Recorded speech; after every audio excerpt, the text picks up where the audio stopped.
Hey y'all, I wanted to do a quick video on bottle calves. It's something that I have had quite a few of lately, and I feel like I have had some of the best mentors to teach me a lot of tricks and tips and all those things.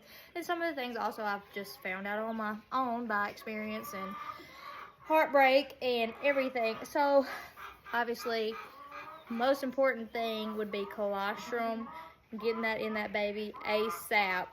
But sometimes they don't want to nurse all the things, and sometimes you don't necessarily feel comfortable tubing because it is really one of the last things that I try to do.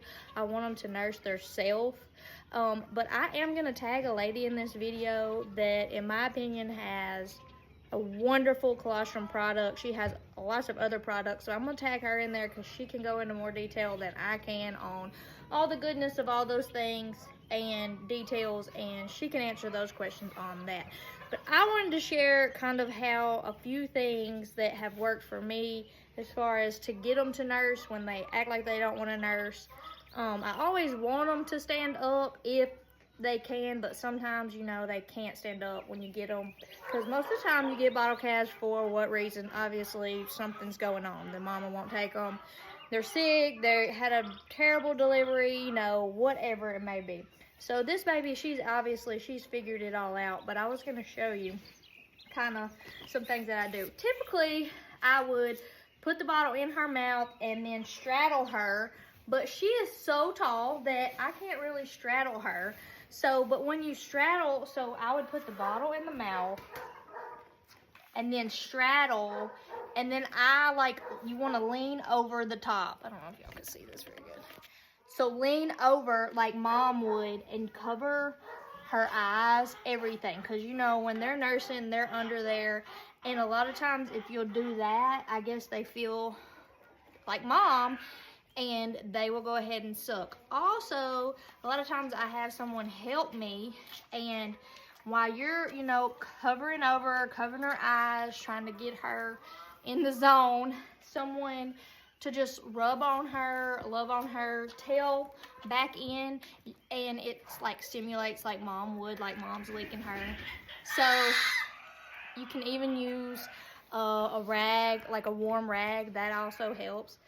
And I mean, I've had good luck with that, having someone help. Be patient, because sometimes they may just come out here and I can just get them to take just this much. What I usually do, if they'll suck at all, give it an hour, try it again. Give it 2 hours, try it again. Because personally, I would rather them take the bottle than tube them, like I've already said. Because I just, you know, I feel like if they're going to suck, they've got the wheel, they're going to go. And if you tube them, sometimes I feel like they just get so full so fast and they're just kind of done. That's just my personal opinion. Nothing wrong with tubing at all. But also, another thing, bottles. Just like a real baby, try different bottles. There's so many different bottles, nipple sizes, and I try to have a few of everything, because I've had some that will take everything, and I have some that won't take anything but a certain kind, certain size, whatever. I like to heat it up, the nipple. Before, get my bottle ready, get the nipple, put it in a bowl of hot water, have it warm. You know, that's like mom, you know, she's warm. She's not cold like a, you know, a rubber cold nipple. So that is something else that I do that I feel like has helped, the warm nipple. Then, I mean, there's so many other things probably that I'm not thinking of at this moment that I should be telling you. Another thing is, like, you don't ever want to hold the bottle straight up, because then it can go down the wrong pipe. They can aspirate all the bad things, get pneumonia, bad. You want them to have that natural curve in their neck. So even though she's so big and I want to hold it up here, you need to hold it down. And like, I have a bucket feeder that I really like. I learned the hard way. I was hanging it too high, and that calf's head was too high. I'm like, why does he keep getting pneumonia? That was why. And so I learned that the hard way. Also, the hole in the nipple. You don't want a gaping hole. You don't want it coming out too fast. It should take them a good 5-10 minutes to empty a bottle. The bottle should be collapsing.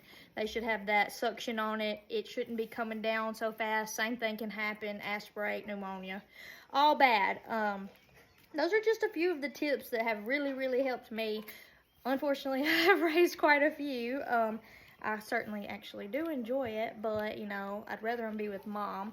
They just grow better, do better. Not to say that bottle calves cannot grow and be wonderful, because I have some that you could never ever tell that are bottle calves. So I'm just going to start with this video, and if y'all have any questions on these or anything else that you could think of, I would be happy to try to answer it. I just wanted to do a little education on it. I feel like I have a lot of experience and a lot of fun times with these little babies. So anything you can think of, let me know.